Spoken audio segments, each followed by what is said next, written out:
Seri kedua buku Xiansu. Suling Emas. Audiobook novel silat. Cerita, Ho Ping Hu. Bab 34. Hahaha, kiranya kau setan arak. Minumlah. Ia melemparkan seguci arak ke arah Kim Mo Taisu. Lemparan ini kuat bukan main karena disertai tenaga Lue Kang, sedangkan jarak antara mereka dekat saja, hanya terpisah sebuah meja. Namun dengan enaknya Kim Mo Taisu menerima guci arak itu dan terus menggelogoknya langsung tanpa cawan atau mangkok lagi. Setelah 5-6 mangkok arak memasuki perutnya, baru ia berhenti dan meletakkan guci arak di atas meja. Po Kaiong, kebetulan sekali aku berkenalan dengan Liong Kaosu, guru silat Liong, di Xinyang dan karena tidak tahan mendengar tangis seorang ayah kehilangan putrinya, maka aku datang ke sini mencarimu. Ah! Wanita cantik baju biru yang sejak tadi duduk tenang menonton pertunjukan ilmu yang hebat itu, kini berseru tertahan, wajahnya berubah pucat. Akan tetapi Po Kelui tertawa mengejek. Kim Mo Taisu, setelah sekarang kau dapat bertemu denganku, apa yang kau kehendaki? Orang Shipou, kau telah menculik putri Liong Kaosu. Sekarang harap kau memandang mukaku dan mengembalikan putrinya itu, kalau tidak hahaha, terpaksa aku lupa bahwa aku telah kau suguhi arak yang baik. Po Kelui juga tertawa. Hehehe, aku pun menyuguhi arak padamu sama sekali bukan dengan maksud menyuap. Ia lalu bangkit berdiri dan memperkenalkan wanita yang duduk di sebelahnya. Kim Mo Taisu, perkenalkan, inilah isteriku yang bernama Liong Beilon, putri Liong Kaosu dari Xinyang. Istrimu. Kim Mo Taisu terkejut dan heran. Momoi kekasihku, kau katakanlah kepada Kim Mo Taisu, benarkah bahwa aku menculikmu?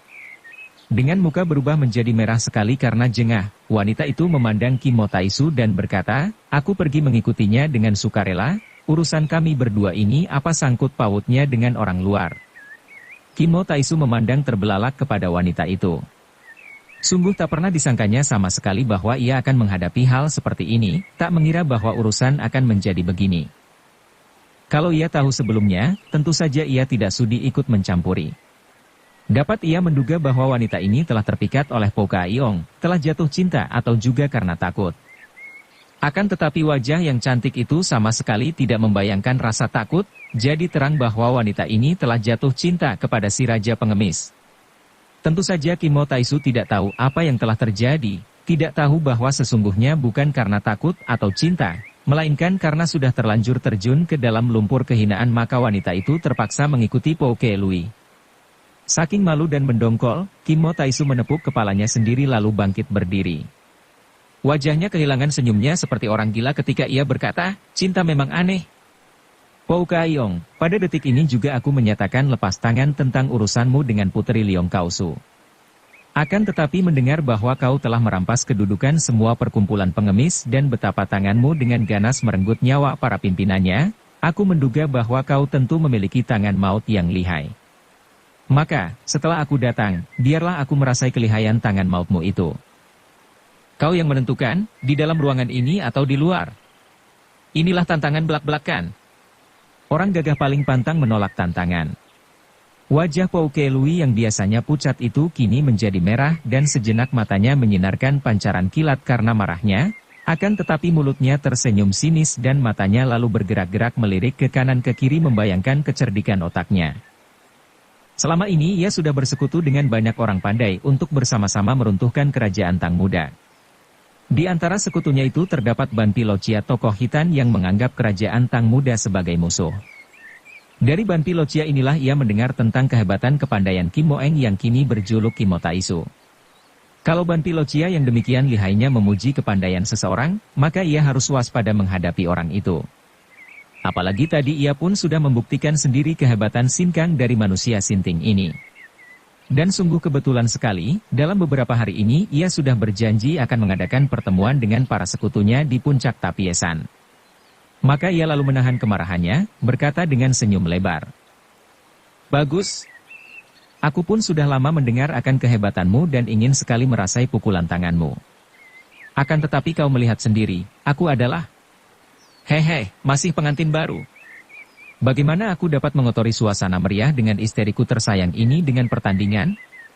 Isteriku tentu akan merasa gelisah setengah mati. Kimo Taisu, kalau kau memang jagoan dan tidak menyesal dengan tantanganmu, biarkan aku beristirahat selama 3 hari untuk mengumpulkan tenaga, kemudian 3 malam berikut ini aku akan menantimu di puncak gunung ini, di mana kita akan dapat bertanding sepuas hati kita tanpa mengganggu isteriku. Bagaimana, apakah kau berani? Kimo Taisu tertawa bergelak. Ia cukup berpengalaman, dan ia dapat menduga bahwa calon lawannya itu mencari alasan kosong. Entah tipu muslihat apa yang hendak digunakannya 3 hari kemudian di puncak Tapiesan.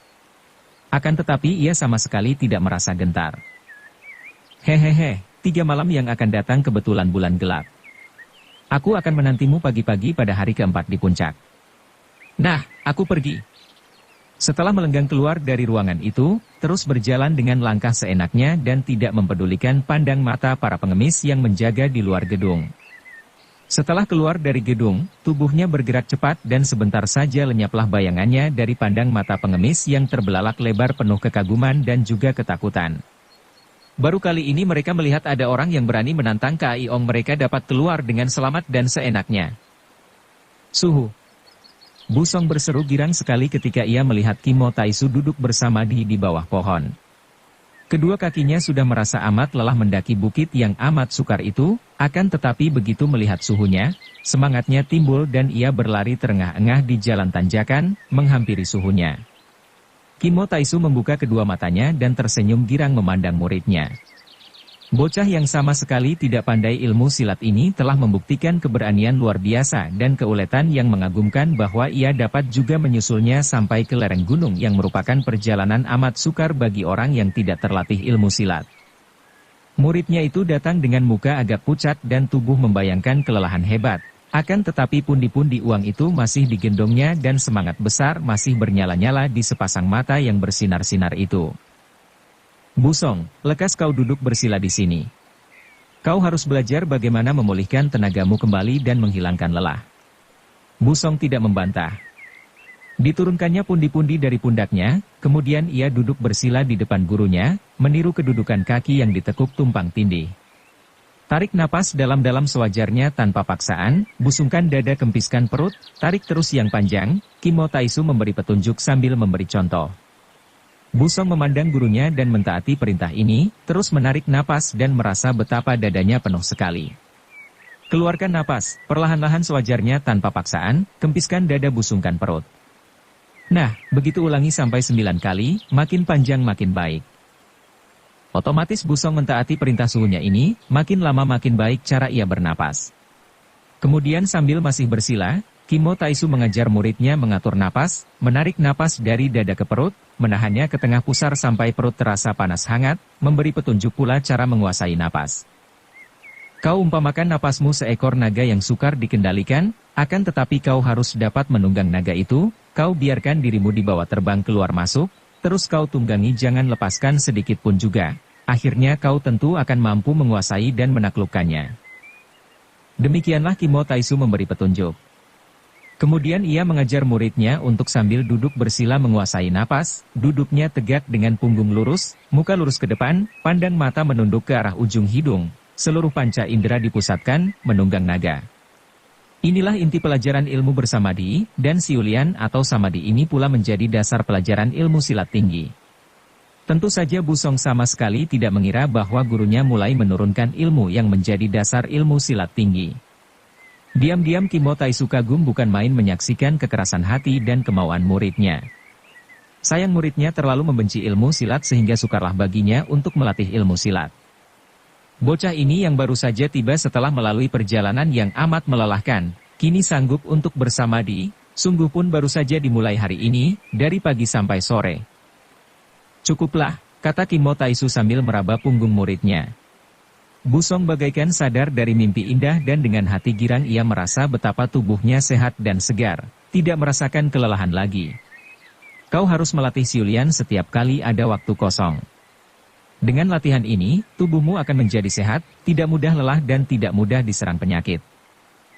Kapankah Suhu akan mengajarkan ilmu menulis indah kepada Tecu, murid? Hahaha. Tidaklah mudah, Busong.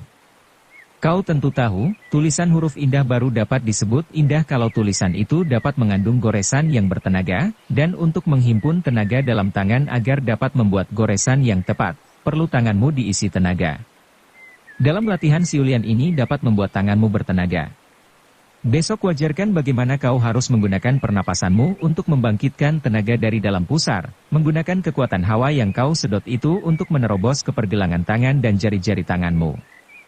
Baru setelah tanganmu bertenaga, akan kuajarkan engkau menulis huruf indah. Kim Mo Taisu memandang muridnya dengan mata berseri-seri akan tetapi diam-diam dia merasa malu kepada diri sendiri bahwa ia harus bicara secara berputar-putar dan seakan-akan ia menipu muridnya ini yang tidak mau belajar ilmu silat. Ia melihat betapa muridnya memandangnya penuh perhatian, sinar matanya memancarkan kepercayaan dan ketaatan yang tulus. Terharu hati Kim Mo Taisu. Bocah ini hebat, memiliki bakat yang baik sekali di samping watak yang keras dan bersih. Entah apa sebabnya, mungkin pandang mata itulah yang membuat Kim Mo Taisu benar-benar tertarik dan jatuh sayang kepada anak ini. Ia merangkul pundak muridnya dan berkata halus. "Busong, kau mengasolah. Kau tentu lapar, bukan? Nah, coba kau mencari makanan seperti yang kau lakukan ketika kau mendaki bukit ini selama 3 hari 3 malam. Baiklah, Suhu." Busong lalu memasuki hutan di sebelah kiri, menyusup-nyusup sampai jauh dan akhirnya dengan hati girang ia mendapatkan sebuah pohon apel yang buahnya banyak yang sudah tua dan matang.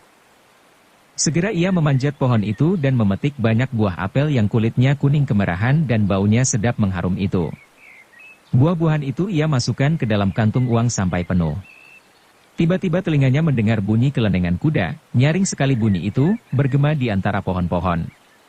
Suara yang menyelinap ke dalam telinganya seakan-akan berubah menjadi jarum-jarum yang menusuk telinga dan masuk merayap melalui urat-uratnya, membuat Busong menggigil dan tak dapat pula ia mempertahankan diri, buah-buah berikut pundi-pundi uang terlepas jatuh disusul tubuhnya jatuh pula dari atas pohon.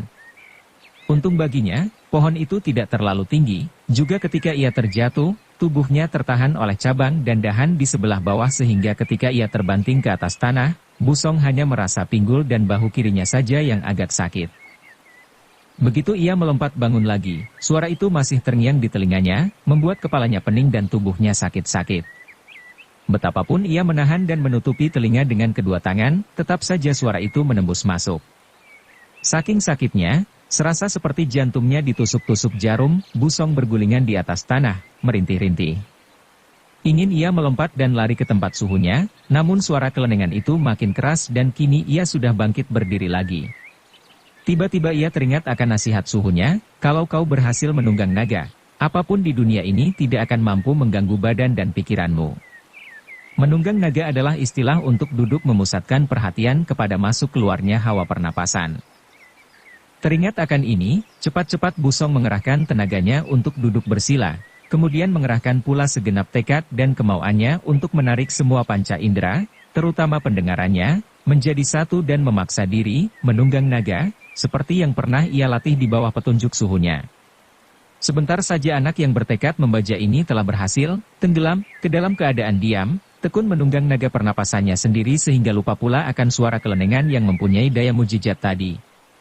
Suara kelenengan masih terdengar nyaring, akan tetapi kini seakan-akan hanya lewat di luar daun telinganya saja, tidak mampu masuk karena telinga itu telah ditinggalkan penumpangnya, atau penjaganya yang sedang seenaknya menunggang naga.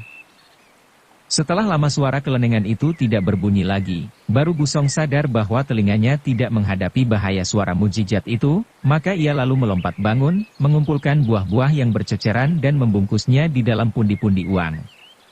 Kemudian ia lari menuju ke tempat suhunya. Bunyi kelenengan yang tadi terdengar oleh Busong keluar dari sebuah kelenengan kecil yang dibunyikan oleh tangan seorang kakek tinggi besar. Kakek ini menunggang keledai kecil sehingga kelihatannya lucu sekali. Kedua kakinya yang panjang tergantung di kanan kiri perut keledai hampir menyentuh tanah. Namun keledai kecil itu ternyata mampu berjalan cepat dan pandai pula mendaki bukit.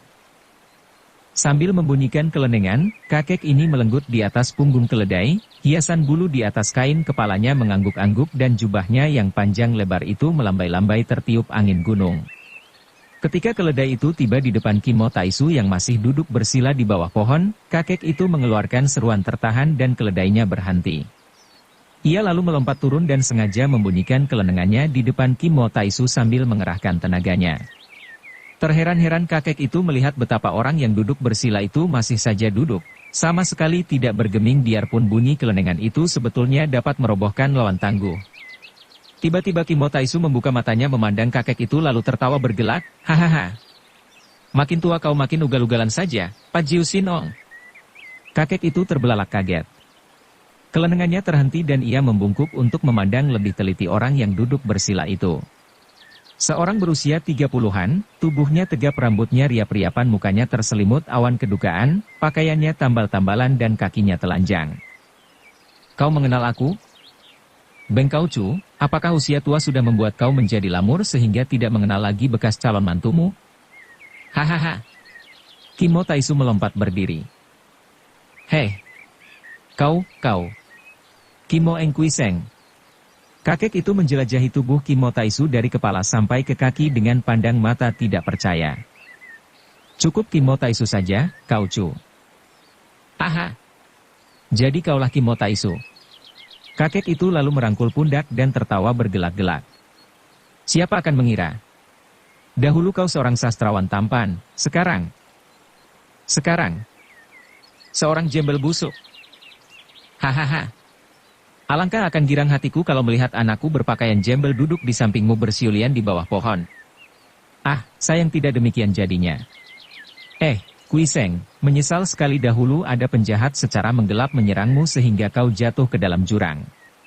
Sungguh mati, kukira kau sudah hancur di dasar jurang. Sebaiknya begitu, sayang nyawaku belum mau meninggalkan tubuh yang buruk nasib ini, masih ingin membiarkan tubuh ini menderita. Pak Jiu Sin Ong, bagaimana kau bisa sampai di sini? Kakek itu menarik napas panjang. Semua gara-gara Lucian, anak durhaka itu. Apakah kau tidak pernah bertemu dengannya? Kim Mo Taisu menggeleng kepala, di dalam hatinya ia enggan bicara tentang bekas kekasihnya itu. Dia sudah pergi meninggalkan suaminya, Jenderal Kam Siek. Ah, alangkah untungnya kau. Kalau dia menjadi istrimu, agaknya kau pun akan makan hati seperti aku yang menjadi ayahnya. Dia pulang menceritakan bahwa dia meninggalkan suaminya, ketika aku marah-marah kepadanya, ia malah minggat sambil mencuri kitab-kitabku. Benar-benar anak durhaka dia. Aku mencarinya sampai berbulan-bulan. Kau benar-benar beruntung dapat terlepas daripadanya. Tiba-tiba Kim Mo Taisu tertawa bergelak sambil memandang awan. Hahaha. Pak Jiu Sin Ong, kau bilang aku bahagia karena terlepas daripadanya, bukankah kau juga sudah terlepas daripadanya? Bukankah dengan demikian kita sama-sama menjadi orang bahagia? Suara ketawa Kim Mo Taisu bergema di seluruh hutan dan di dalam hatinya, kakek itu terharu karena ia mampu menangkap tangis hati yang terkandung dalam suara tawa itu. Maka ia pun tertawa dan berkata, kau benar. Kita harus rayakan ini. Dua orang laki-laki, muda dan tua, tunangan dan ayah, terbebas dari rongrongan seorang wanita siluman. Hahaha. Kita harus rayakan ini, tunggu, aku membawa arak baik. Kakek itu lari ke arah keledainya yang makan rumput tak jauh dari situ, mengambil guci arak dari atas pelana, menuangkan arak ke dalam 2 buah cawan dan membawanya kembali kepada Kim Mo Taisu. Mereka lalu minum arak bersama sambil berangkulan dan tertawa-tawa. 2 orang aneh di dunia Kangou bertemu dan kecocokan watak mereka mendatangkan kegembiraan sementara. Saking gembira, mereka tidak melihat bahwa seorang anak laki-laki melihat dan mendengar percakapan mereka. Anak ini busong dan mendengar bahwa kakek itu adalah Pat Jiu Sin Ong, wajahnya berubah. Kiranya orang tua itu adalah kakeknya sendiri. Tentu saja ia sudah mendengar penuturan kedua orang tuanya tentang kakeknya, ketua bengkau yang berjuluk Pat Jiu Sin Ong bernama Liu Gan. Dan sekarang kakeknya berada di sini, kalau mengenalnya sebagai putra ibunya, tentu akan membawanya ke selatan. Menurutkan kata hatinya, Busong sudah ingin berlari pergi meninggalkan tempat itu, akan tetapi ia teringat akan gurunya yang lapar. Maka ia lalu menurunkan buntalan pundi-pundi uang berikut apel, dengan hati-hati dan perlahan ia meletakkan buntalan itu ke atas tanah. Kemudian berindap-indap sambil menoleh memandang kedua orang yang masih minum sambil tertawa-tawa, pergi dari tempat itu. 2 butir air mata menghias pipinya ketika ia teringat akan ucapan kakeknya tentang ibunya. Setelah 2 orang itu tidak tampak lagi, Busong lalu pergi secepatnya. Setelah arak yang diminum habis, Pajiu Sinong melepaskan rangkulannya, melempar cawan kosong ke bawah lalu berkata, Kimo Taisu, sekarang kau bersiaplah, mari kita mengadu kepandaian. Kimo Taisu menghela napas, melemparkan cawan kosongnya pula ke atas tanah. Pajiu Sinong, apa pula ini? Kau tahu bahwa aku takkan bisa mengalahkanmu, dan pula, aku pun tidak ada nafsu untuk bertempur denganmu. Tidak ada alasan bagiku maupun bagimu untuk saling serang. Hahaha, tidak ada alasan katamu? Akulah yang membuat engkau terjungkal ke dalam jurang. Nah, sekarang tiba saatnya kau harus membalas dan aku bersedia melayanimu untuk membayar hutang. Aku yang membuatmu menjadi seperti ini, tak usah kau pura-pura, seorang laki-laki harus berani menghadapi kenyataan. Akan tetapi Kimo Taisu menggeleng kepala. Kenyataannya bukan seperti yang kau kira. Aku tidak mendendam kepadamu. Bukan kau yang merobohkan aku beberapa tahun yang lalu. Dan aku tahu bahwa kau tidak mempunyai niat buruk, dahulu maupun sekarang Pajiu Sinong, kau seorang laki-laki sejati dan aku tidak suka bermusuhan denganmu. Pajiu Sinong Liugan mencela dengan suara kecewa. Siapa bilang tidak ada alasan? Bertahun-tahun aku tak pernah bertemu lawan tangguh, tanganku gatal-gatal. Kalau kau tidak mendendam kepadaku, sebaliknya akulah yang mendendam padamu dan sekarang kau harus membereskan hutangmu kepadaku. Berkerut alis Kimo Taisu. Kalau begini lagi. Katakan, aku berhutang apa kepadamu? Kalau memang berhutang, tentu saja akan kubayar. Hahaha, kau masih berpura. Aku kehilangan anak, aku menderita karena anak. Semua ini gara-gara engkau dahulu menolaknya. Aku baik-baik menyerahkan dia kepadamu, akan tetapi kau tidak mencintanya dan tidak mau menjadi suaminya maka timbul urusan seperti sekarang ini. Andai kata dahulu kau suka memeristri dia, tentu kita semua akan hidup bahagia. Nah, penghinaanmu itu bukankah hutang besar? Tertusuk hati Kimo Taisu mendengar ini. Bukan dia yang menolak, melainkan Liu Lucian. Dia mencinta Lucian, akan tetapi Lucian tidak mencintanya. Akan tetapi sebagai laki-laki, tentu saja ia malu untuk mengaku terus terang akan hal ini kepada Pajiu Sinong. Pula, ia pun ingin sekali memperlihatkan kepandaiannya. Kalau dibandingkan dengan beberapa tahun yang lalu, tingkatnya telah maju amat jauh. Kalau sebelum masuk ke neraka bumi saja ia sudah sanggup menandingi Pajiu Sinong, agaknya sekarang ia akan mampu merobohkan kakek sakti ini secara mudah. Dan ia pun sudah lama tidak berlatih melawan seorang lawan yang tangguh sedangkan sekarang tiba kesempatan yang amat baik. Ia mengangguk-angguk. Baiklah kalau begitu pendapatmu, Pajiu Sinong. Nah, aku sudah siap, kau mulailah. Wajah kakek itu berseri girang.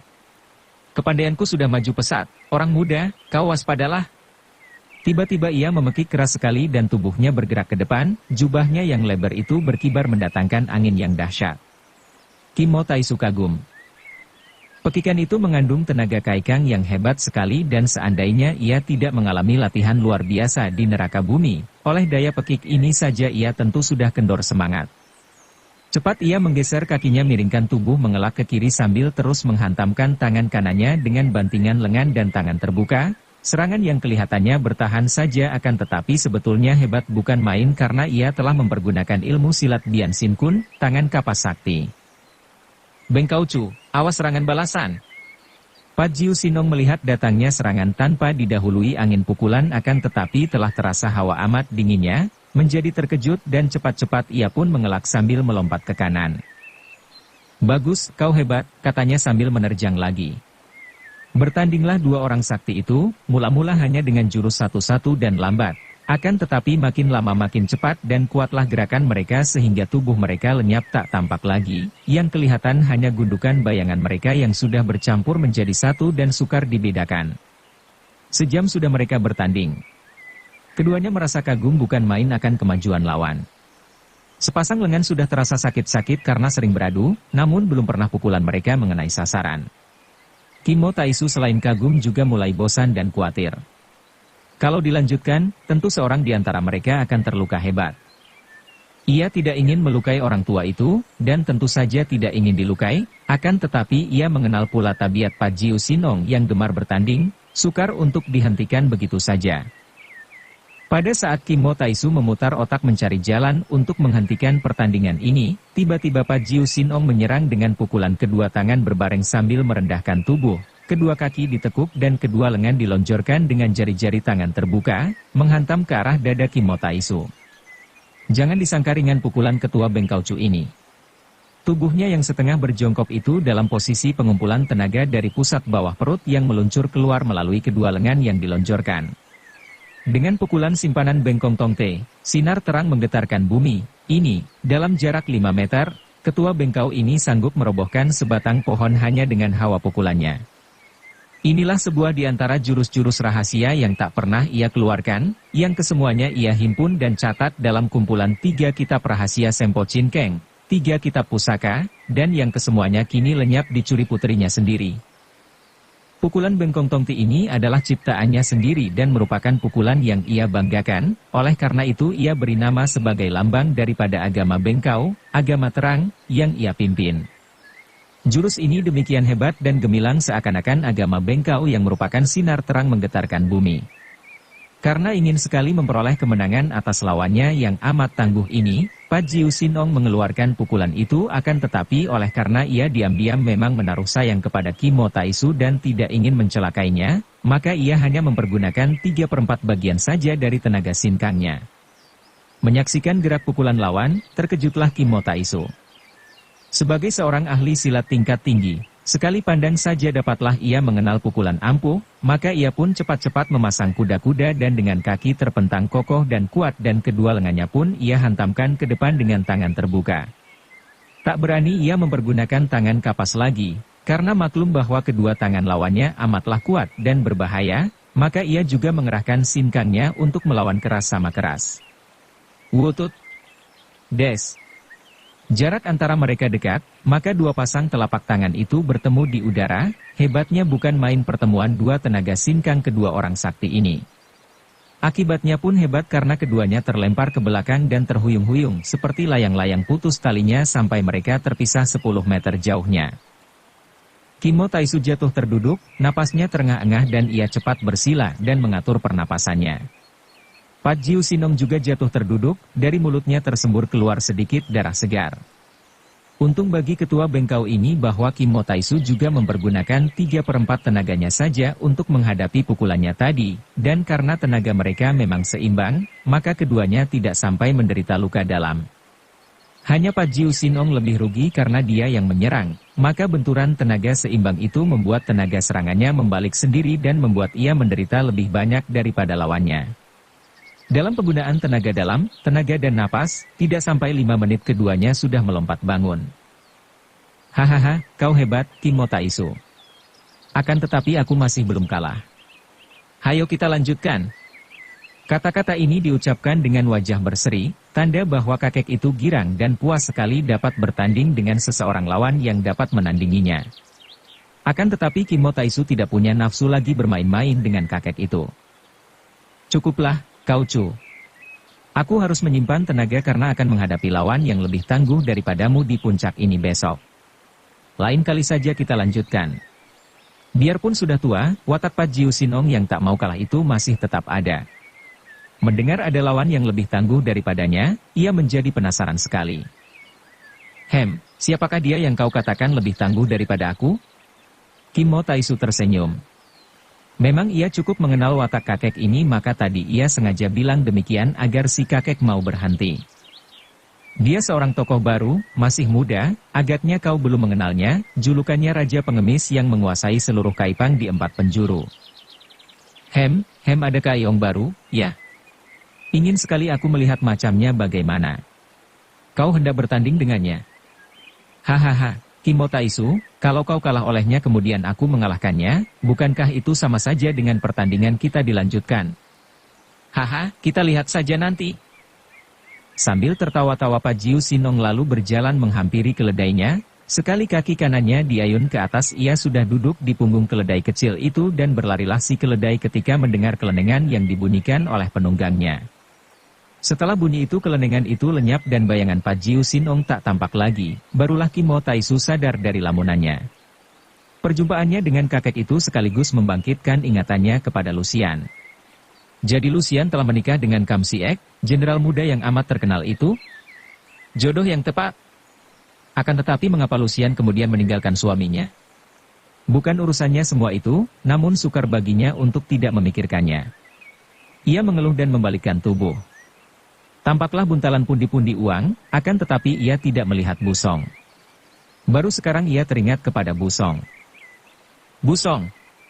Ia memanggil. Tiada jawaban. Ia menyambar buntalan dan melihat bahwa di dalamnya ada beberapa buah apel. Ia makin heran.